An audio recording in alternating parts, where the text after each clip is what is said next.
we have breaking news from the Middle East. There are reports, as we come on the air, that Iran's supreme leader, Ayatollah Ali Khamenei, has been killed in today's joint attack by the United States and Israel. This is being attributed to a senior Israeli official, and a major Israeli broadcaster is reporting that Prime Minister Benjamin Netanyahu has been shown a photo said to be Khamenei's body.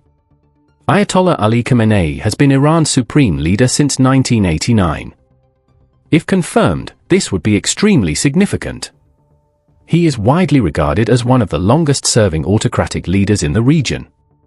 The 86-year-old previously served as Iran's president, and for decades he has held decisive control over Iran's foreign and military policy, including its nuclear program. At this hour, reporting indicates that, based on an initial bomb damage assessment, Israeli officials are presuming the supreme leader is dead. That is the most precise language being used publicly, presumed dead, based on what they say they've seen so far. However, there is still no definitive, independent confirmation being described, such as DNA verification or an official announcement that meets the standard of absolute proof often required by governments, including the United States. Earlier today, Prime Minister Benjamin Netanyahu made an oblique reference in a speech, suggesting that signs are the Ayatollah is no more. Meanwhile, images aired from the location believed to be involved show smoke rising from the top of a compound where he was thought to have been. Even with these reports, some officials are urging caution, questioning whether he would have been in such an obvious location given the high tensions.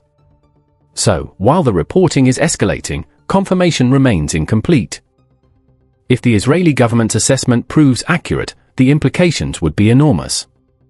Khamenei has been viewed as the central institutional figure of the Iranian regime, its ideological backbone and the primary symbol of resistance against the United States and Israel.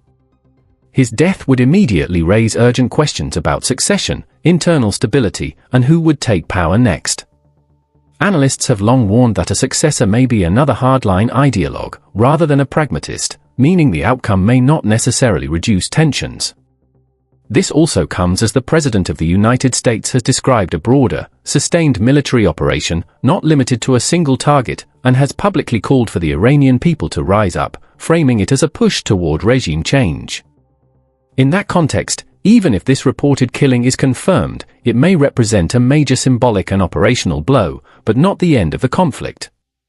In fact, it could accelerate the risk of a wider regional war. We will continue to follow this developing story and bring you updates as more verified information becomes available.